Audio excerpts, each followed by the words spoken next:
your confusions will never go away. Not in your career, not in your relationships, not in what to order online, not in what to watch online, basically not in your entire life. You know why? Because you have no clue how the psychology of clarity works. तो confusion तब पैदा होता है जब आपके दिमाग के पास दो या दो से ज्यादा कॉम्पिटिटिंग पॉसिबिलिटीज होती हैं without any clear hierarchy of importance. तो जब आप कंफ्यूज होते हो तो तीन चीजें आपस में क्लैश करती हैं। फर्स्ट इज अनसर्टेनिटी, मतलब मल्टीपल अननोन्स हैं आपके पास। सेकंड इज एम्बिग्विटी, कोई भी चीज साफ नहीं है आपके सामने, कुछ भी सही हो सकता है, ये भी सही हो सकता है, वो भी सही हो सकता है। And then there is overload, too much information without any structure. और जब आप कंफ्यूज होते हो तो आपकी वर्किंग मेमोरी अपनी कैपेसिटी से बहुत ज्यादा एक्सपैंड कर जाती है। And then your brain spins, not because there are no answers but because there are too many. ज्यादातर लोगों की प्रॉब्लम यह है कि जब भी वो कंफ्यूज होते हैं तो क्लैरिटी की चाहत में they start looking for more advice.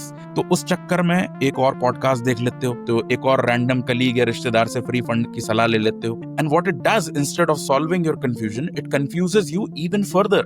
So ladies and gentleman, आपको क्लैरिटी रैंडम एडवाइस और इंफॉर्मेशन के एडिशन से नहीं आएगी। Clarity is actually the consequence of deliberate elimination. Your brain has limited bandwidth, so when you remove the unnecessary choices and options, you free up resources to think deeply. This is cognitive load theory. Actually, there was a Nobel laureate. His name was Herbert Simon. Decision making पर कमाल की theory दी उस आदमी ने। According to him, इंसान एक perfect decision कभी नहीं ले सकता, क्योंकि एब्सोल्यूट क्लैरिटी जैसी कोई चीज होती ही नहीं है। आप सिर्फ खराब और इररेलेवेंट ऑप्शंस को एलिमिनेट करके एक सेटिस्फाइंग क्लैरिटी तक पहुंच सकते हो, which is good enough to move forward. क्योंकि अगर आप परफेक्ट डिसीजन या एब्सोल्यूट क्लैरिटी के पीछे जाओगे, you will never take any big और small decision. Either it is what to do in life और it is what to order from Zomato. Your brain will go in analysis paralysis because your brain has limited time, first of all, so you cannot calculate all the possibilities. Second, it has limited information, इसलिए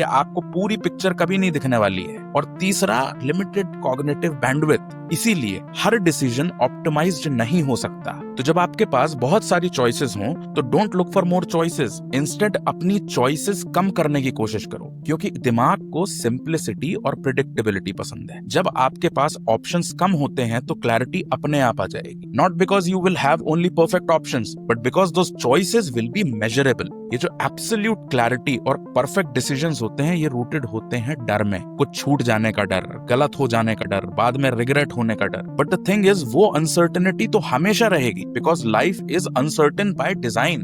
clarity सिर्फ उतनी चाहिए होती है that is good enough to take decisions. So which means clarity then is not about certainty, it's about courage.